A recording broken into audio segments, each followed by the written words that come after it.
के ऑफिस में मौजूद हैं। आप देख सकते हैं कि यहाँ पे इफ्तार डिनर का एहतमाम किया गया है और यहाँ पे दुआए खैर भी चल रही है। आए इनसे बात करते हैं और इफ्तार डिनर करते हैं। जी नाज़रीन, हमारे साथ UC18 के साबिका वाइस चेयरमैन मिठू जट मौजूद हैं। इनसे बातें करते हैं और पूछते हैं कि मौजूदा हालात में इनकी क्या रद्द-ओ-अमल है और नेक्स्ट ये क्या लाहे अमल करेंगे। अस्सलाम वालेकुम। वालेकुम सलाम। जी, क्या हाल है आपका? ठीक ठाक। अच्छा, ये मौजूदा हालात जो आपको नज़र आ रहे हैं PDM के भी और इमरान खान के भी, तो आप क्या लाहे अमल लाना चाहते हैं? पीटीआई का ना जनाजा निकल गया है, ठीक है ना। अब आप इफ्तारी को आगे इसके बाद जनाजा पढ़ने जाना है हमने इस्लामाबाद, ठीक है। जितने भी दोस्त हैं सब इस्लामाबाद जाएंगे।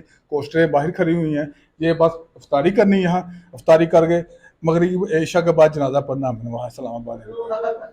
तो जैसा कि आप पहले साबिका वाइस चेयरमैन भी हैं, अगर आप अब आपको खान साहब चेयरमैन की टिकट दे देते हैं तो आप क्या काम करेंगे? चेयरमैन साडा एको ही गा सो, हाँ उसके नीचे मैं वाइस चेयरमैन हूँ, ठीक है ना।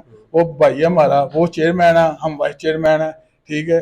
हम रल मिल के दोनों भाइयों ने काम करना है। यूसी अपनी ठहरेगा, जो मसला मसाइल हमारी यूसी का वो हमने हल करना है। यहाँ हमारी यूसी का हाल देखें, आपको पता लगे हमारी यूसी का क्या हाल है, ठीक है। जी नाज़रीन, जैसा कि आपने देखा UC18 के साबिका चेयरमैन मकसूद उर्फ मिठू जट ने इफ्तारी का वसी और ईज़ इंतज़ाम किया हुआ था और आवाम का जम्मे गफ़ीर भी मौजूद था। इसी के साथ अपनी मेज़बान ज़ीशान राजपूत को इजाज़त दीजिए। हमारे चैनल को सब्सक्राइब करें, वीडियो को लाइक करें और अगर वीडियो आपको अच्छी लगी हो तो वीडियो को भी शेयर करें। मिलते हैं एक नई वीडियो के साथ। अल्लाह हाफ़िज़।